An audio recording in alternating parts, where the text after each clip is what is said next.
The road flare. You know what these are. Hopefully you have these in your car. But this is for survival. This is a trick tip that I picked up from Lonnie at Far North Bushcraft and Survival. So this is what he uses, and ever since I saw that video, it was a no-brainer, right? What he does, he keeps this in his little EDC or everyday carry emergency pack. He cuts it in half so it fits in there. A road flare. I added this. I've been carrying road flare with me now for the last year and a half in my kit. And that's what we're going to do today. I'm going to show you some little tricks and tips, and we're going to get a fire started with this road flare. Stay tuned. When you're looking for twigs to get a twig fire going, and it's wet and it's cold, damp, whatever, what you want to do, you don't want to pick stuff up off the ground. You want to look up. Things that have fallen and that are hanging. Right? For example, here we go. You see this? Even if it was raining, even if it's wet, even if it's snowing, this is going to be more dry than anything on the ground. You're going to hear the snap, crackle, pop. Right? It may not be totally dry, but it's a lot better than it sitting on the ground and just soaking up moisture. So here's another one back here. So this is a fallen branch, but it's been up off the ground. It's been basically drying. Even if it's raining, even if it's snowing, it's up off the ground, so it's got a radically better chance to be drier and help you get a fire going. It's a great tip. Always look up. There's a great tool. Pine cones. They've got tons of resin in them also. What I learned is that the only way that these procreate, I guess you'd say, is there has to be forest fires. These open up in fire and spread their seeds. Forest fires are natural, right? In the history of the earth, right? Lightning strikes and boom, and then that's how these things populate. It's pretty amazing. So pine cones, throw these in your fire. Get a little bonus. This one's, it's soaking wet out here, but this thing's pretty dry on the inside. It's been raining for 3 months, 24/7. Just snowed, and this thing's still going to go up. Then what's interesting too is one of our number one friends is right behind us. Right here at the pitch. This stuff is like gold. It's pitch from the tree. And what you don't want to do, if it's an emergency, you can stab the tree and get its blood.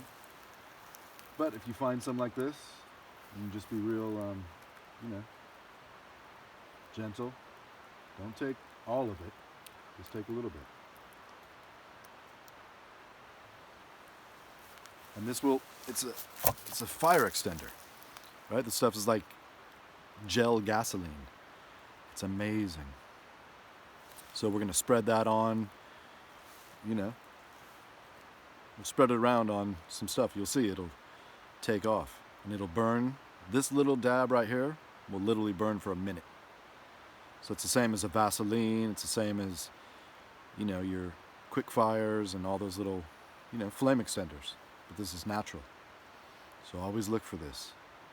Pitch. Pine cones. It's a winner. Unfortunately, when you're out in the woods, you can be 100 miles out. You could be in the middle of nowhere. You're going to find human trash. Man-made things. They just travel all over the world. They say there's, floating around in the ocean, it's plastic bottles and it's the size of Texas, and it's just moving around. Plastic bottles moving around the ocean. It's a problem. So, in a survival situation, plastic is your friend because it will burn. Right? So here's just a bottle cap.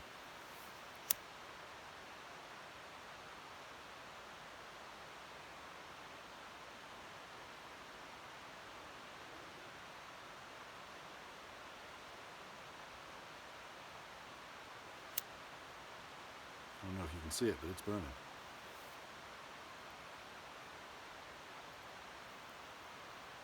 So that's a flame extender. Maybe hard to see. But that's plastic. I want to burn myself. But plastic burns for a long time.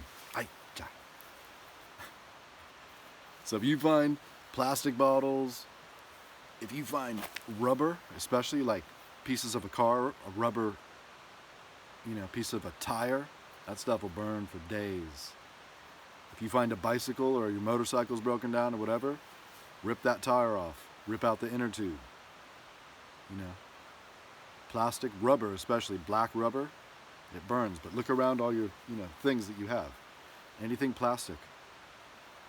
If you're in a car, all the foam that's inside of your seats, you don't want to go crazy, but start with something small. And if you could rip that foam out, that stuff is gasoline. Literally, it's treated so it doesn't burn as bad as it used to. But that stuff, any kind of foam, rubber, it's all infused with chemicals. Stuff will burn for days. Don't rip your car apart if you're sleeping in the back seat. Don't cut up the back seat because then you don't have a bed. But you know what I mean. Maybe start with the headrest, cut it open, rip that foam out. Just always thinking. But anything man-made, anything plastic, anything rubber, it's gonna burn. Here's a nice piece sitting up off the ground.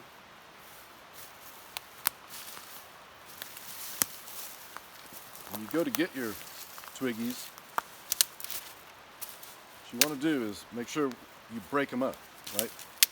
Don't make them this big. 1 inch. It's going to be real hard to get a fire going. You want to make them like, let's just say a foot, right?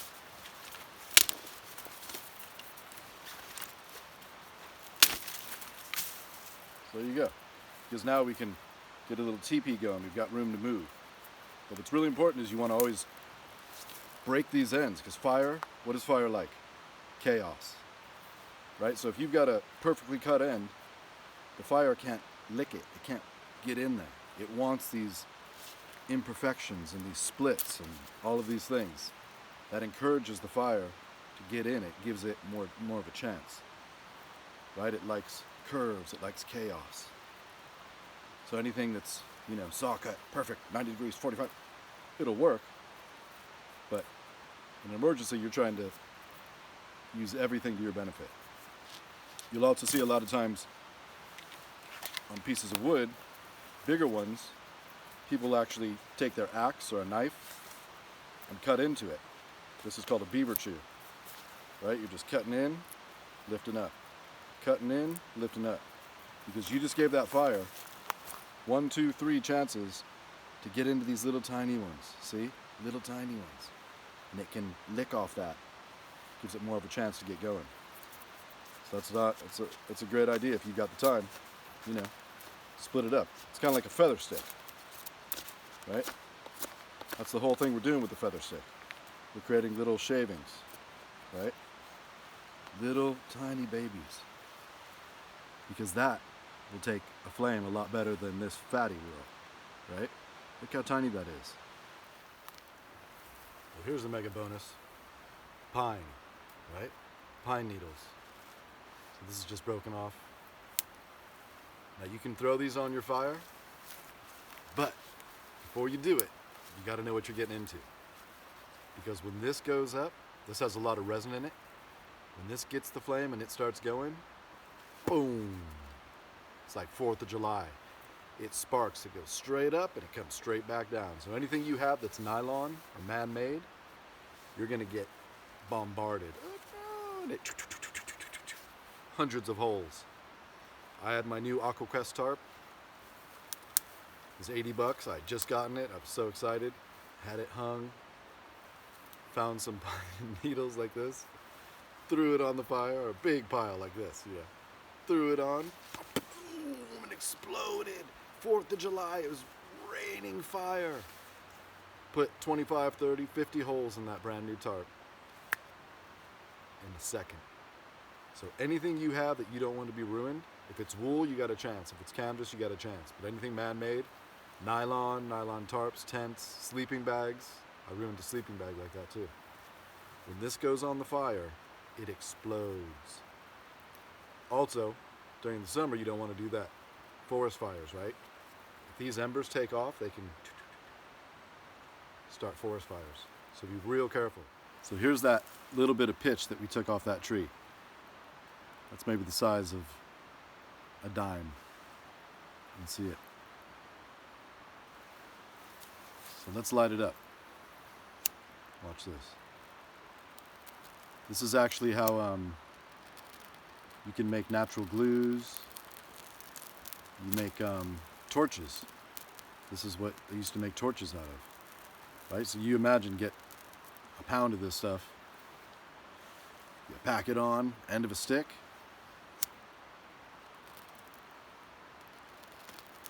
It'll burn for days. You can see how that just takes off. You can mix this with ash and it turns it into a glue. Look at that. The smell is incredible. Pine sol.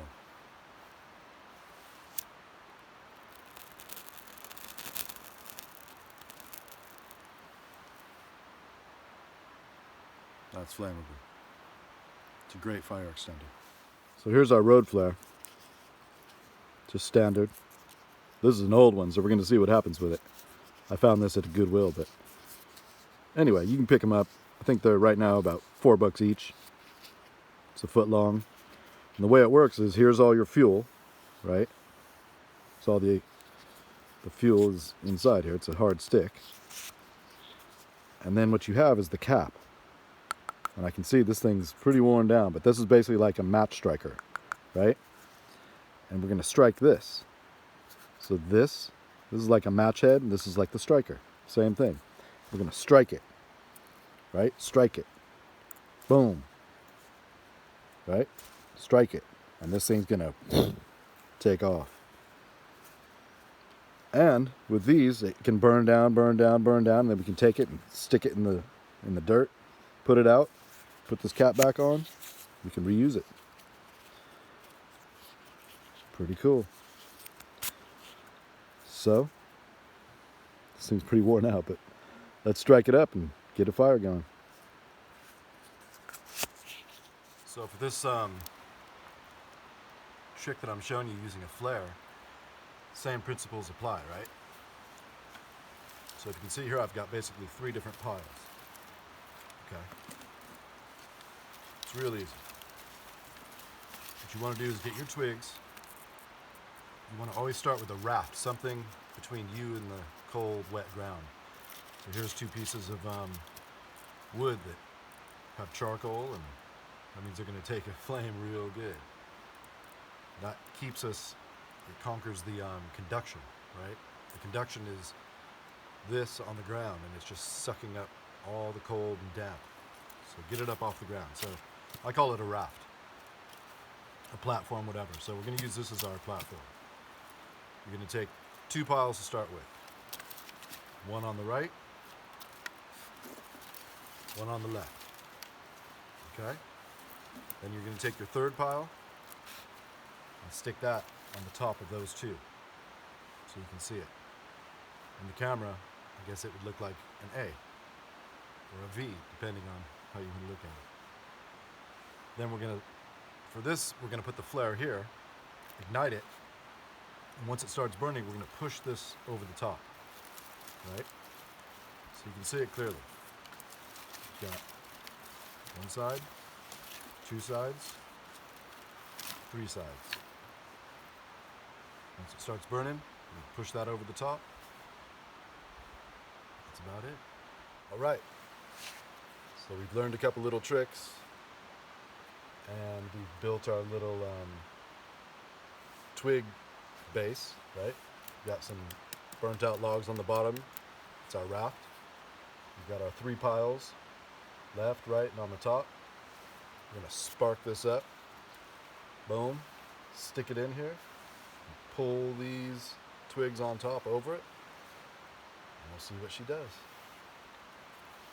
So we got the top, This is the striker, and here's the match head.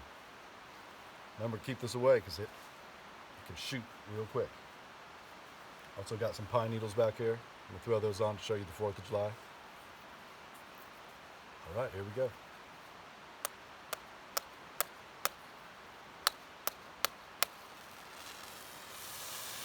Lift off.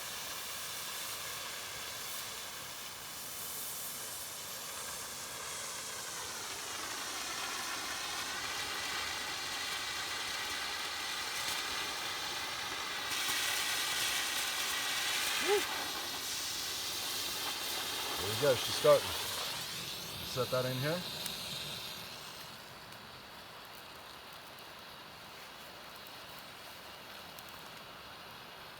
Pull our twigs up over top of it.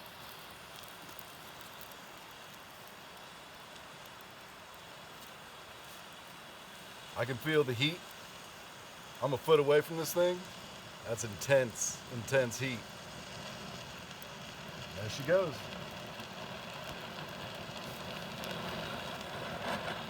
I'll move the camera so it's so loud I can't even barely hear myself. It's like a jet engine.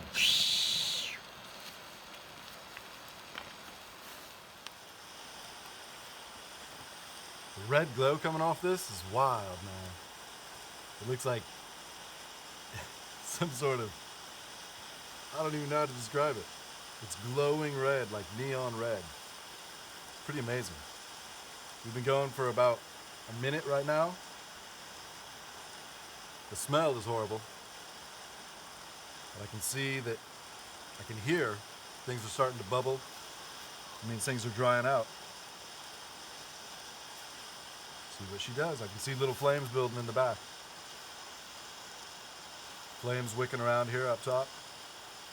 You gotta remember this stuff, it's all wet, it's damp, right? We're in March, it's been raining, snowing for 4 months, 24/7. So it's drying it out, it's doing what it needs to do. Flames are starting to wick over the top. She's going.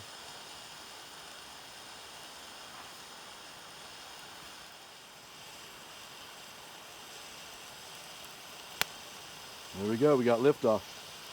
You can hear it starting. We're at about 3 minutes now that it's been burning. Starting to wick above, drying things out.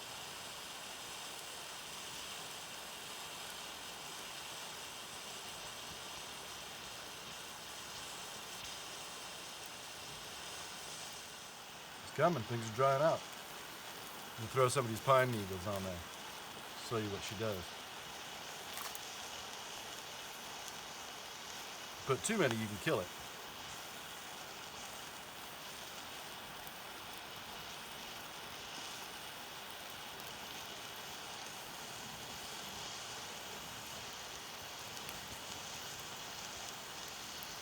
You could also add pine needles to create smoke, right? If you need to send a signal, you could smother the fire with it. Let's see what these guys do.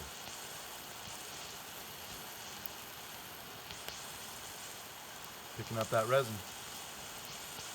Breaking through.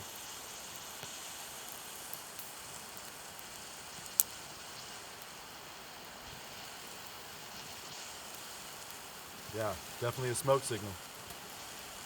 That would draw attention.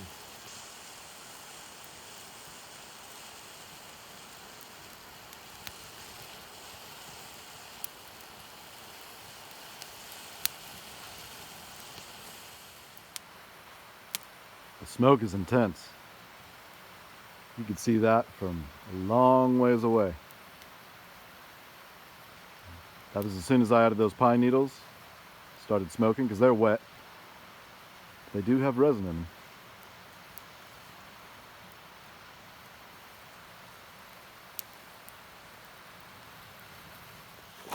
All right, she's burning pretty good.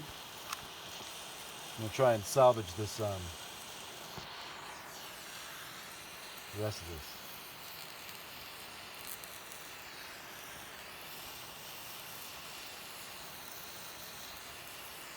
It's intense. Let's put it out. All right, Save it for next time. Let that cool off, put the cap back on. Got more.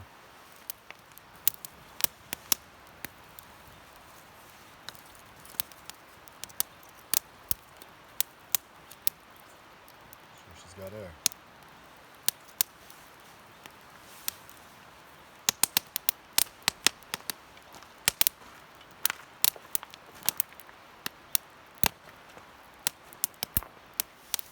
This is what's left of my flare. So you can see it was a foot long. So it used 3/4 of it. There's maybe 4 inches left. But that was pretty amazing. Totally wet, damp wood. Way bigger than I should have used. I should have used, little tiny twigs if it was a real emergency. This big. Like that. But I used big fatties just to see how hot it would burn. But the heat coming off this thing was intense. And the smell, disgusting. Hopefully you'll be able to pick it up in here. We're going to find out. But it sounded like a jet engine the whole time. It was amazing. So yeah, that's what's left. So we'll cap it back up and save it for next time. Pretty beautiful.